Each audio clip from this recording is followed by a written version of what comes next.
Pour 180 secondes. Bonjour tout le monde. Suivre les communications scientifiques du moment et analyser en même temps la fréquence des phénomènes météorologiques extrêmes en Afrique permet de se rendre compte du profil climatique cataclysmique de ce continent. Ce premier constat est l'un des éléments qui justifie le choix de notre sujet, la métropole de Dakar face au changement climatique, des solutions fondées sur la nature pour l'adaptation et la résilience. Le second élément est le débat sur la mise en œuvre des solutions fondées sur la nature en Afrique. Si d'aucuns de la communauté scientifique soutiennent que ces solutions fonctionneront, d'autres sont persuadés du contraire.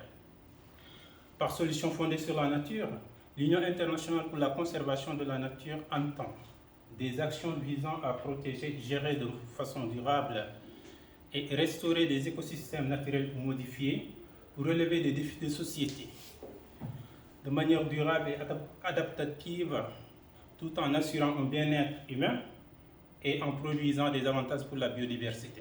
Dès lors, en évitant les a priori et les conclusions simplistes, nous nous interrogeons sur l'étendue des impacts du climat futur sur Dakar et sur comment est-ce qu'on pourrait se servir de la nature dans les stratégies d'adaptation et de résilience.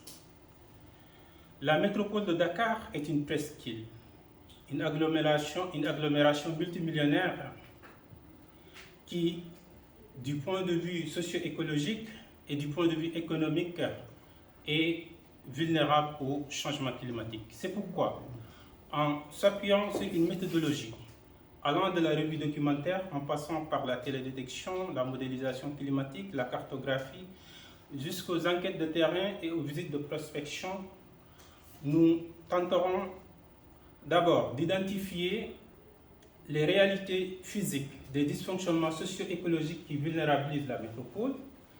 Ensuite, examiner les impacts du climat futur sur la métropole. Et on étudiera également les perceptions du changement climatique et de la nature en milieu urbain par les acteurs de la ville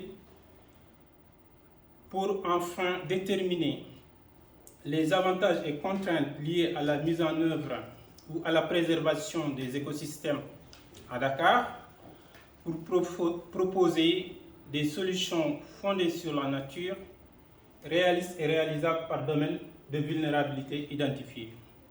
Voilà le but de notre thèse et que nous allons développer dans les 3 années à venir. Je vous remercie.